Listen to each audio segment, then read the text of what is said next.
is going to be coming up around 4:30 this afternoon, and then 5:30 and 6:30 before the Corey Roddick Experience. You can watch the show live at AlanCoxShow.com, one of the few programs probably where it's not a 4-panel Zoom cast, if you enjoy that. There's no 2 weeks ago, nobody ever heard of Zoom. Right. Yeah. And now everybody's if you on bought it. stock in Zoom, you're killing it right now. Right. Seriously. What's the parent company of Zoom? Or are they No just clue. their own thing? Never heard of them. Around here, we're using that Microsoft Teams. Yeah. I think that's been more of kind of a corporate thing that they just decided to adopt here in the midst of all this. But everybody else is using Zoom. That's how I do all my comedy shows. What's funny with Teams is people don't understand exactly how it works. So they're doing private chats, but then those private chats aren't really that private. Then they like get saved to the log, and then people will read through them later and be like, "Hey, Connie, so you said that your boss Fred is a piece of garbage. I'm not and you doing hate his anything." guts." Yeah, right. No chatting. The number one rule of this business is always assume that there's a microphone on near you. You know what I mean? Mm-hmm. You'd have people getting caught because they didn't know that going beyond a hot mic, if you're doing a television interview or something, there's hours of blooper reels on YouTube of people who didn't know there was a hot mic, right? The okay thing that we play all the time from Trump was after this somber address to the nation, and he didn't realize the mic was hot. Okay. Right. That's a guy that feel comforted after that. Okay. What next? But always assume that there's a mic on. And when we're in these meetings, we have them a couple times a week, these meetings, and there's people hitting me up in the chat. People we work with, coworkers, people I know, not random people. And they're like, AC! And they're like typing stuff to me.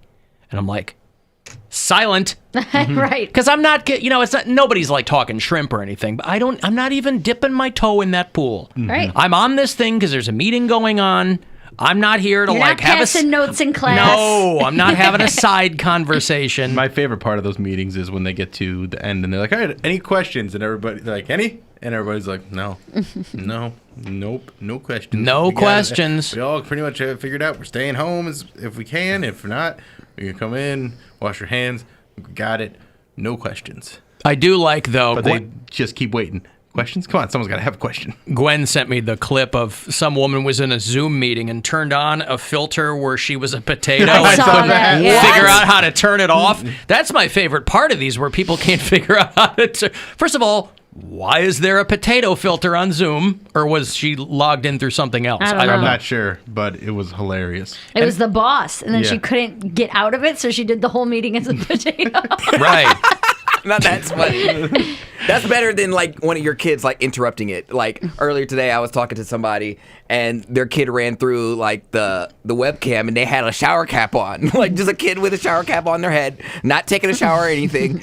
And I think it had like little duckies on it or something. I'm like, that's cute, that's funny, but thank God it wasn't something embarrassing like their underwear or something.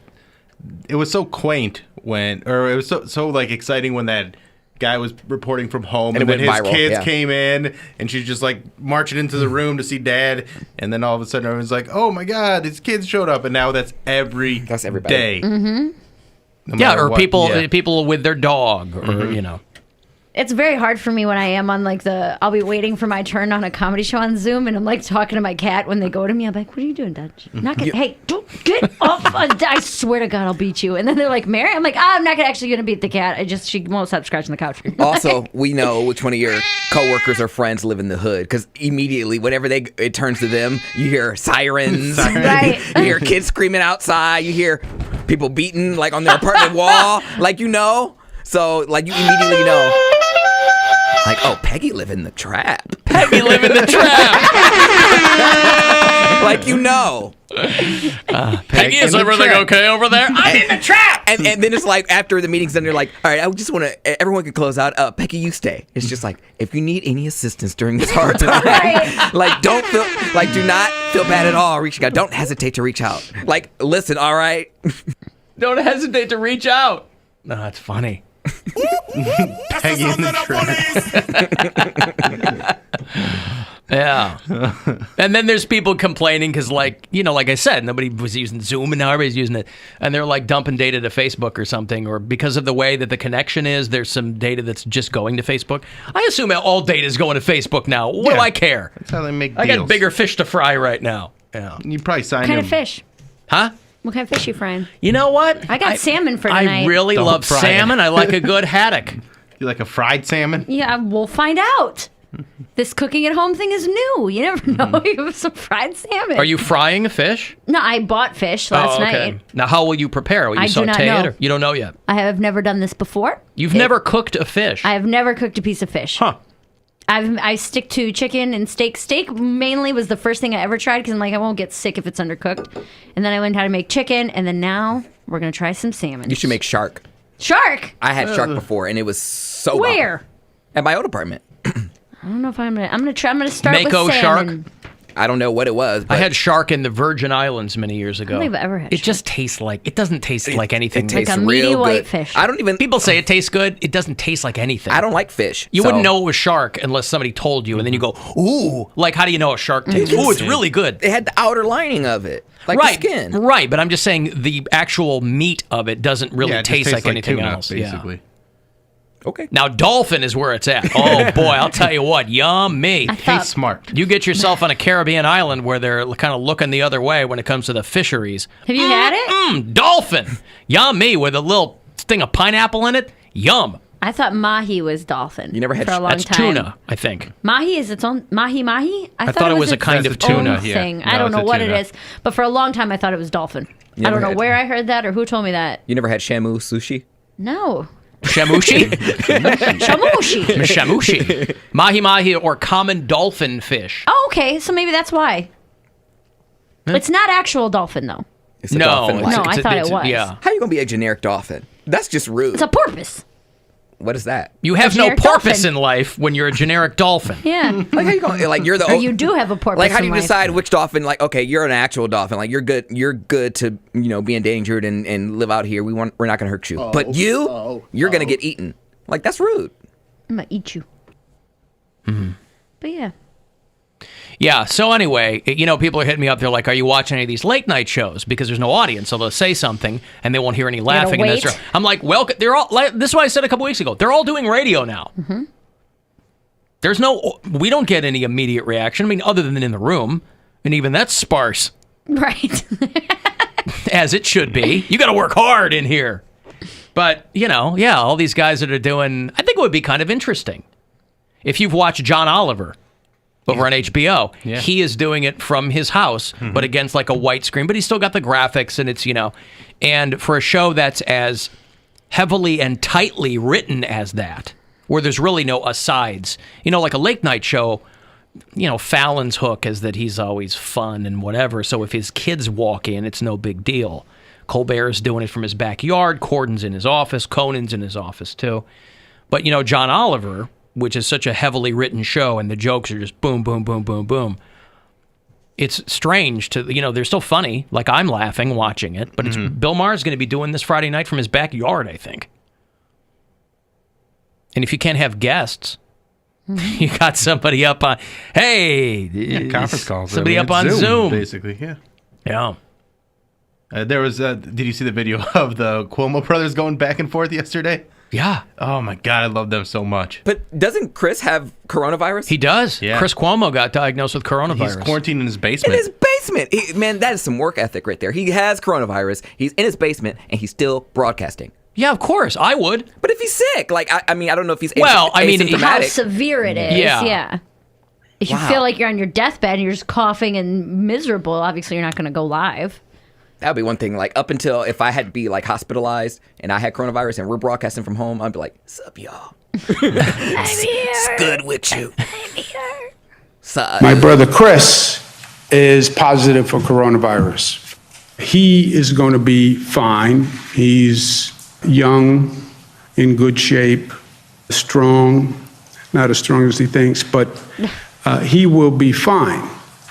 You see Chris, and in his job, he's combative and he's argumentative and he's pushing people.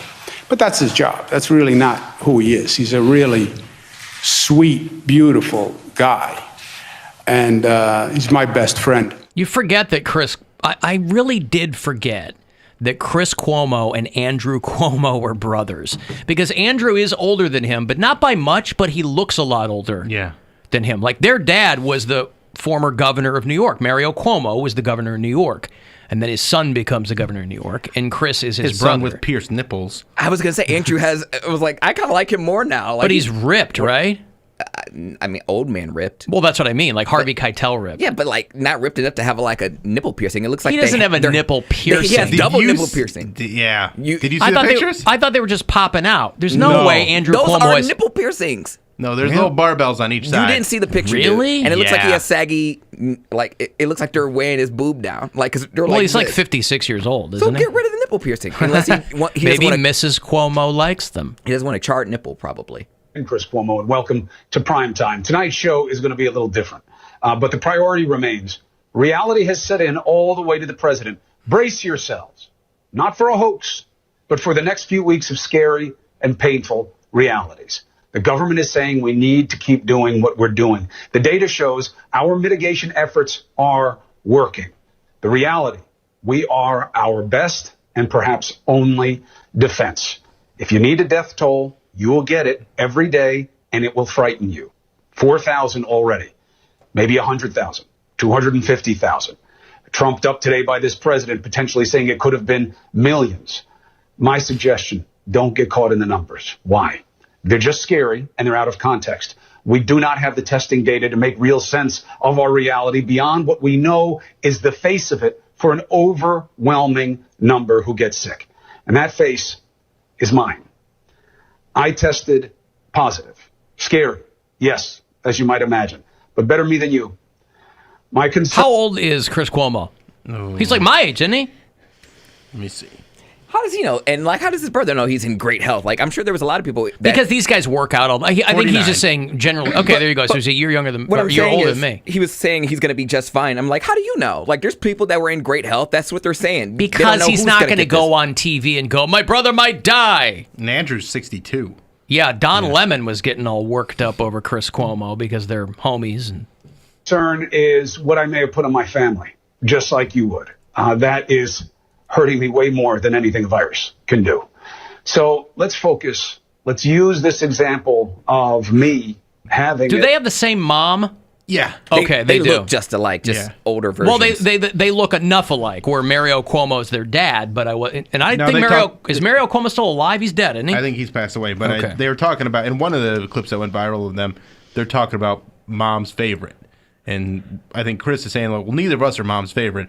And Andrew's like, no, I'm mom's favorite.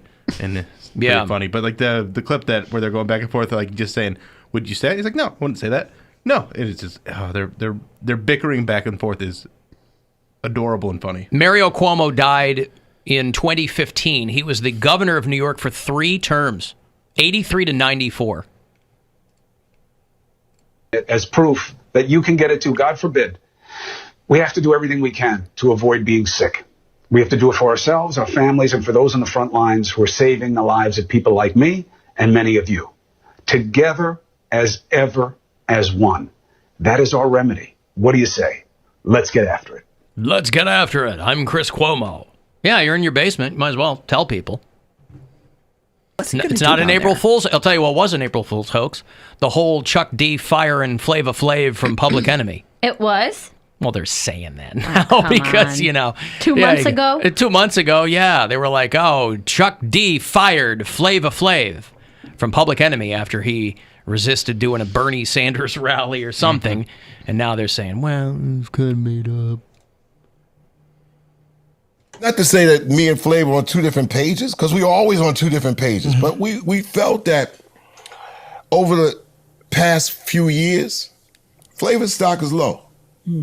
And my stock with Prophets of Rage does what it does. Which is a group with members of Rage Against the Machine and Be Real. Flavor don't know the difference between Bernie Sanders, Barry Sanders, or Colonel Sanders. He don't give a, right? We already talked about this beforehand. Yeah. So, now they're kind of like, that was April Fool's, man. I don't know if that's true or not. But I think it's because they got a new thing. They got a new album coming out. So they were trying to get some people paying attention to him again. Food as a Machine Gun is the new Chuck D. Flava Flav collaboration. So if you're Food a public, as a machine gun. Food as a machine gun. Firing off 16 rounds of potato chips? 16 rounds of your boss looking like a potato on your Zoom conference call. That's right.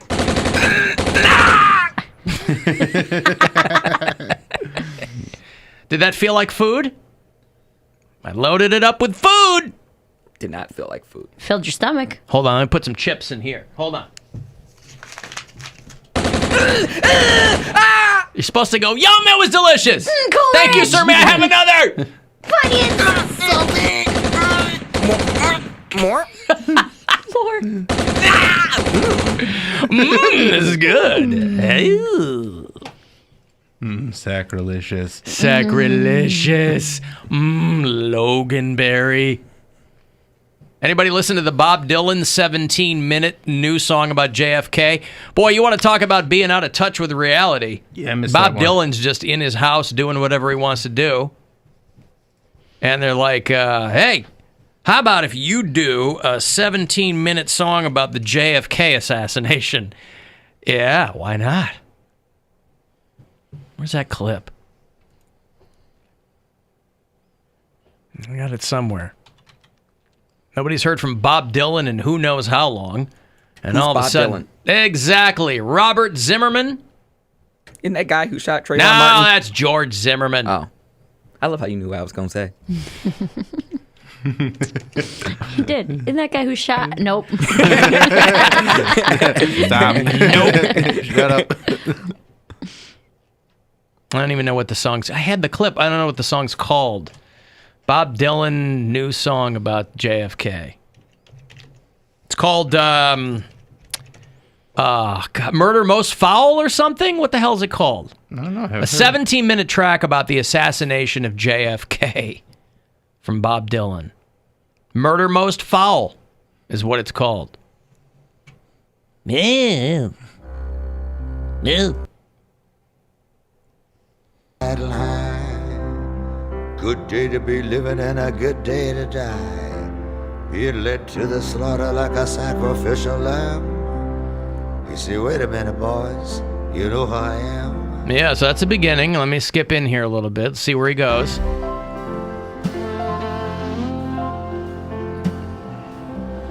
All right. Man, John. Lay it for me in my long Cadillac. Yeah, anyway, there it is. What did he say? Did he drop Mangina? Did he throw Mangina into a 17-minute song about JFK? Mangina Cadillac. Got him. Shot him I in got the a Mangina. Shot him in the Mangina. Mangina. Name checks the Beatles, Stevie Nicks, Woodstock, the Eagles, and Charlie Parker. Good job, Bobby. It is the first song he has written in 4 years since he received the Nobel Prize for Literature. For a song? Yeah. What song? I don't know.